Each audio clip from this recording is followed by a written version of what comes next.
if we need to read that then, because I think you understand all of that, don't you? What formal is, semi-formal and informal, okay? Yeah.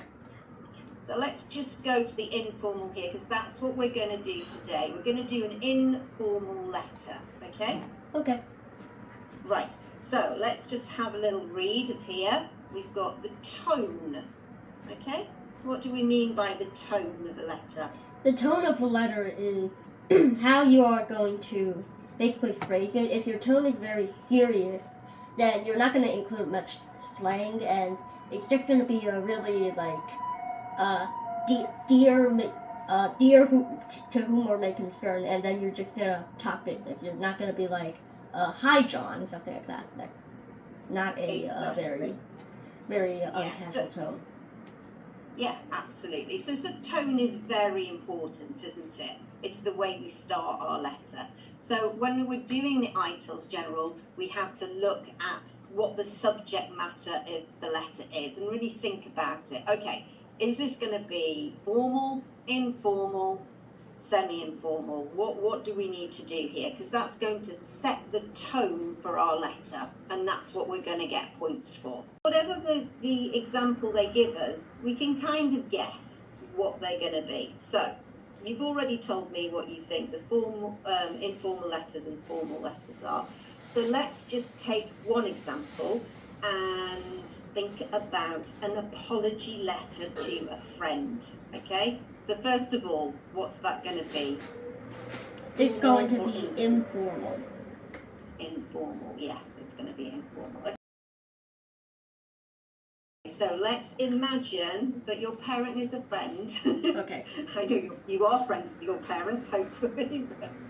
And let's think, okay, let's think of something that you borrowed that is quite precious to them. Okay, so what item can you think of?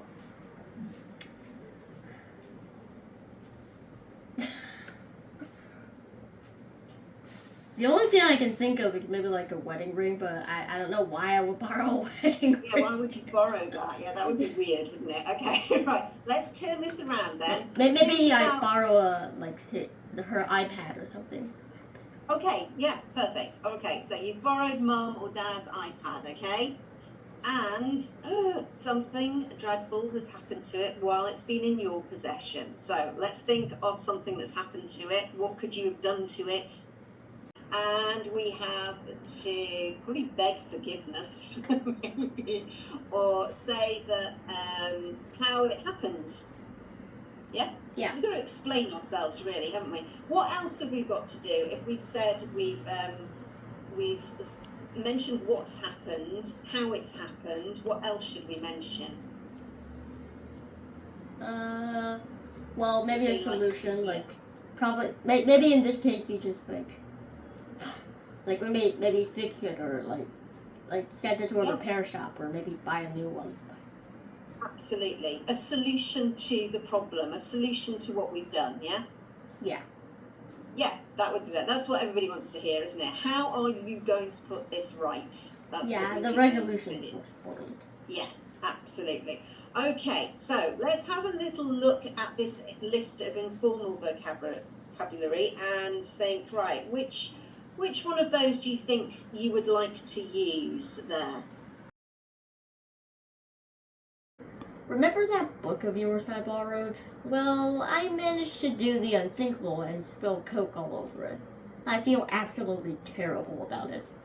I know how much that book means to you, and it was totally careless of me to be so clumsy. I can't even begin to imagine how frustrating it must be for you. So let's have a look at this first paragraph, okay? So this is what we're going to say is our opening statement paragraph. Okay, so we're just the reason for writing this letter.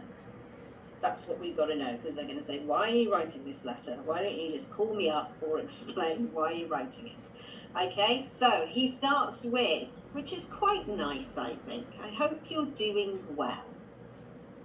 Yeah. It's a common thing to just drop that in to kind of get it started, to not just poke and literally just touch a nerve and just say, hey Jack, I spilled a Coke all over your book. I'll buy you a new one. Take care, Karina. Exactly. That was, you might as well just send a message. If you feel that you need to write a letter, then do it properly, isn't it? Yeah. It's like, let's not just ruin his day straight away. Let's just ask how he's doing before we ruin his day, basically. As well, when we're practicing letters like this, so if we know we have an apology letter, we can learn a few words like that.